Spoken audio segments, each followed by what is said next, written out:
Bonjour à tous.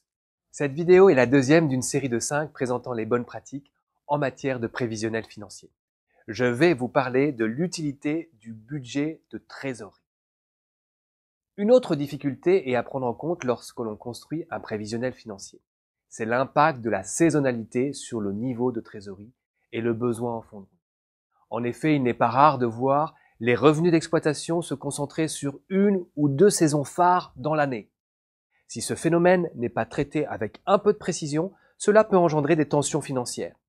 Par ailleurs, pour les entreprises qui ont des covenants à respecter, il est souvent crucial de maîtriser son atterrissage bilanciel de fin d'exercice, et notamment son BFR et son niveau d'endettement.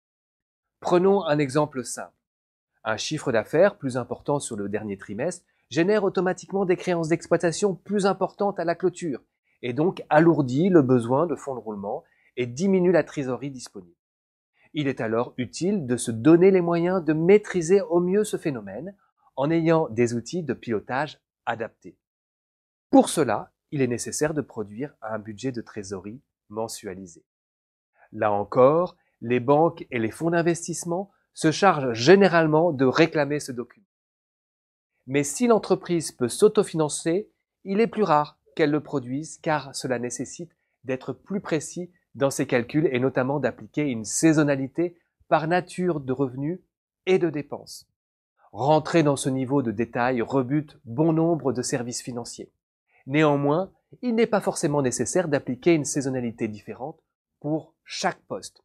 L'expérience montre que 4 tables de saisonnalité pour les produits et 4 tables pour les charges sont amplement suffisantes. Chaque nature de charge et de produit est rattachée à une de ces tables et ainsi la dimension saisonnière est prise en compte. En matière de format, les budgets de trésorerie mensualisés sont très divers. Prenons comme exemple le budget de trésorerie du module Business Plan d'Opéra. Il a le mérite de suivre mois par mois les encaissements liés à l'apurement des créances passées, mais aussi les encaissements des créances à venir. Idem pour les décaissements, en faisant la distinction également entre l'exploitation et le hors-exploitation.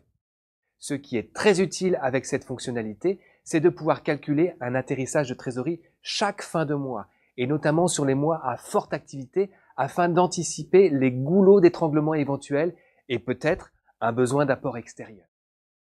L'entreprise maîtrise alors sa trésorerie de manière beaucoup plus fine et ainsi rassure ses partenaires financiers. Son prévisionnel financier gagne en crédibilité. Merci pour votre attention. Je vous invite maintenant à découvrir la 3e vidéo qui traite de la production de plusieurs hypothèses de développement.